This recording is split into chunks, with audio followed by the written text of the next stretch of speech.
Good afternoon to you all. Having a bilateral sensory neural hearing loss and learning experiences in general higher education institution in India. The presenter purpose there is doctoral research work on students with disabilities in higher education in India. And this paper is a part of his doctoral research work. It is evident that very few students with disabilities are reaching to higher education level. And considering the main factors in education, teachers are expected to take main responsibilities of implementing inclusion policies into their classroom practices. With this background, an attempt was made to study the inclusion of students with disabilities in higher education in India and to draw implications for the teachers. Considering the time limit, the presenter will briefly outline about the conceptual and matter part and will direct array on the main section, i.e. results. The Indian government initiatives through the policies and legislation helped improving the school education of children with disabilities. But when we come to their higher education, there seems zero improvement. In fact, fall in numbers of their enrollment. Many studies have highlighted the issues of their low enrollment and the problems in their higher education, but the questions still remain unanswered. Are what is the profiles of students with disabilities receiving higher education in India and what academic problems affecting to their higher education? To seek answer to these questions, the presenter surveyed nine general universities in Gujarat state of India. All the students with disabilities enrolled in various courses on 3% reservation quota available for them were included in the study. A self-constructed three-part survey questionnaire was used to gather data from the students with disabilities and university authorities. And the data analysis was done by using frequencies, percentage, and content analysis. Result: only 188 students with disabilities were enrolled on the 3% reservation quota in nine general universities.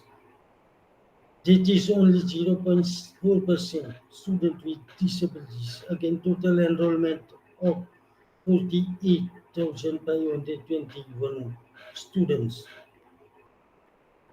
Based on the 3% reservation quota available for them, there should be 1,455 students with disabilities in nine general universities of Gujarat. But the actual and expected figure based on 3% reservation quota were nowhere close to each other. There was 99.06% difference was measured between actual and expected enrollment.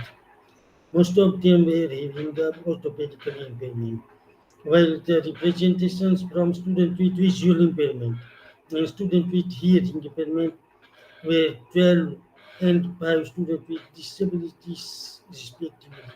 There was no any student with having intellectual disability.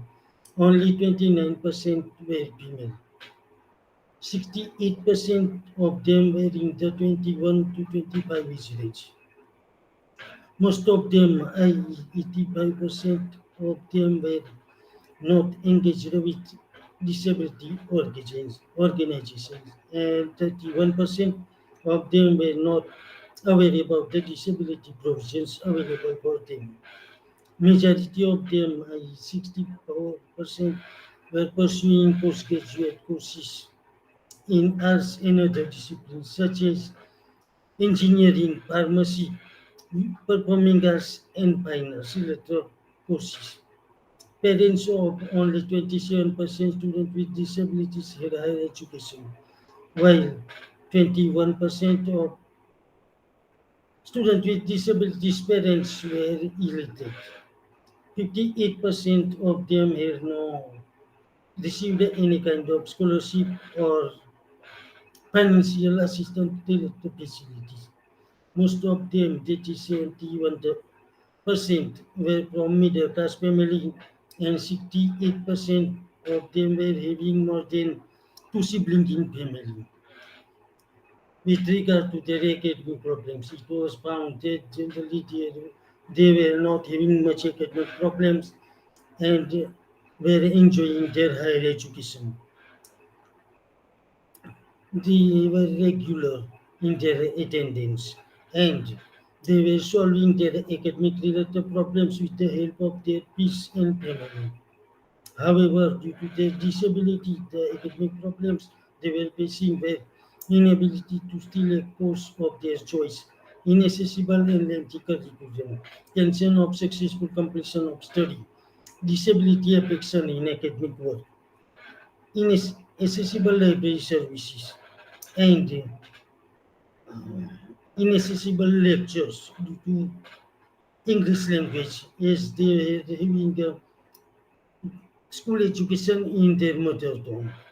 Some, i.e., less than 10% of students with disabilities were facing academic problems related to lack of disability supporting aids, inability to purchase study materials, lack of proper guidance for the study, difficulty in getting a writing facility, difficulty in following the text written on the blackboard, improbable seating arrangement, lack of support and motivation for the studies.